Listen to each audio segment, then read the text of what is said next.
Good morning, everyone. Thank you for being here. If you will, go ahead and if you're able, get a Bible and go with me to the 121st Psalm. Psalm 121. We'll be starting in that psalm today.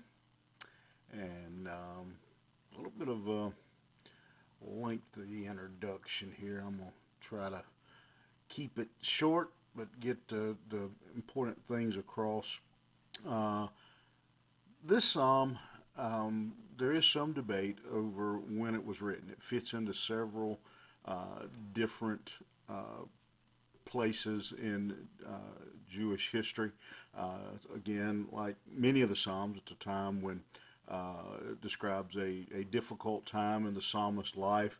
The general thought it was probably written by someone during the time of Hezekiah. During that time, the Assyrian army had gathered and was threatening to invade uh, Judea and Jerusalem. Um, and that's the thought. Another idea about the psalm is that was when it was written, but then it was rewritten and adjusted for use while the Jews were in their Babylonian captivity. And so there's several ideas about when this psalm was written.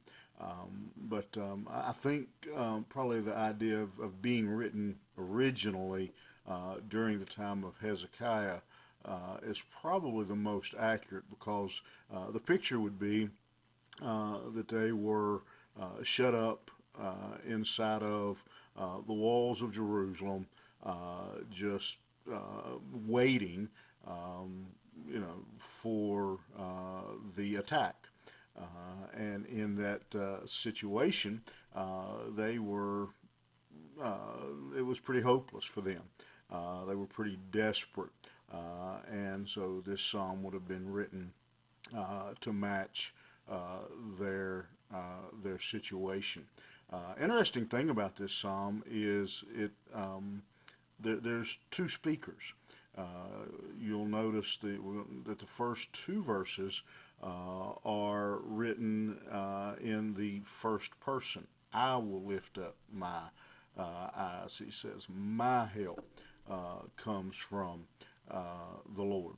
And then after that, beginning in the third verse, the last few verses are written in the what's called the third person, and it is someone answering the speaker in the first two verses, and the response is to point the original writer towards God and to bring him closer and to point him to reliance on God.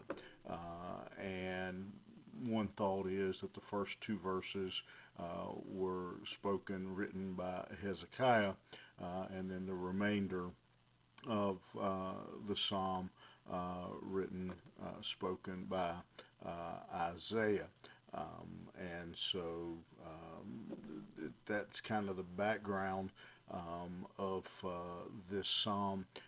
And then when it was put into practice as one of their hymns in the book of Psalms, that it would have been sung by two groups. One group would have sung the first two verses, then another group would have sung the rest, or maybe even a soloist sing the first two verses, and then the choir respond. And so that's kind of the background. It's kind of interesting, I think, the way it's written and the idea of the background.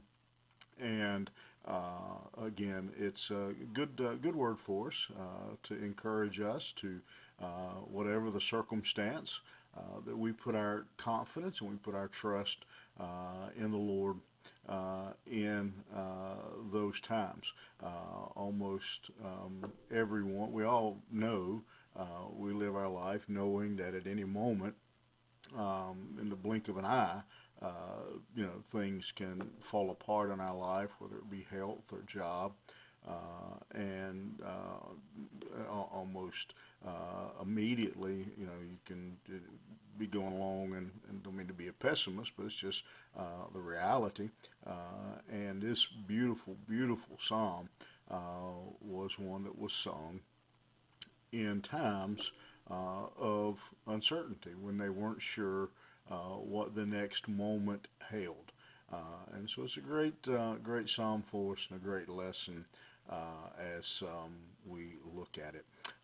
So we'll start in verse 1 where the psalmist says, I will lift up mine eyes unto the hills. And that's a familiar line. Shows up in a lot of in a lot of modern Christian music.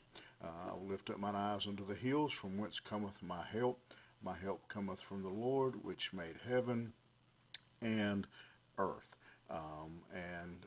So again, just a really straightforward approach. The psalmist, again, Hezekiah or whoever, has found themselves in some dilemma, some type of situation, some position of uncertainty, and they say, I'm going to lift up my eyes to God. I'm going to put my confidence in Him, and I'm going to trust God in this situation, and they acknowledge that their help is coming from God, and it's it seems a lot to say to that the help comes from the hills, but they're again they're talking about that their strength, their help from afar, comes from God. Is where they're and I think you obviously verse 2 makes that very clear, where they're putting their confidence, where they're putting their hope, that they're putting their confidence in God. And one of the things they say here that is a great lesson for us is, my help comes from the Lord, which made heaven and earth. And so they're making a very bold statement that they're trusting God for their help. But here's why: because they know that the God that they are trusting created the heavens and the earth. He has already demonstrated His authority and His power. And one of the other lessons that I would like to stress to you and point out in this psalm is that when they found themselves in this desperate situation. Again, we're not 100% sure of what was going on. Again, it does seem to fit very well with the idea of when the Assyrians were coming against the Hezekiah and his people. But as we look at this, one of the other things I'd like to point out is that they are focusing their attention not on the Assyrians or whatever the adversary is. If we're wrong about the setting, it doesn't change the message. That their focus was on God. Whatever the setting of this psalm is, whatever the adversary is, they're not focusing on the challenge and the difficulty that is facing them. They've put their focus on God and His power and His strength and His deliverance, and I think that's the lesson for us as we look at these two verses today. It is so easy and so natural for us to look at the difficulty instead of our help that comes from the Lord. And we're reminded in the New Testament we're not just conquerors, but we're more than conquerors.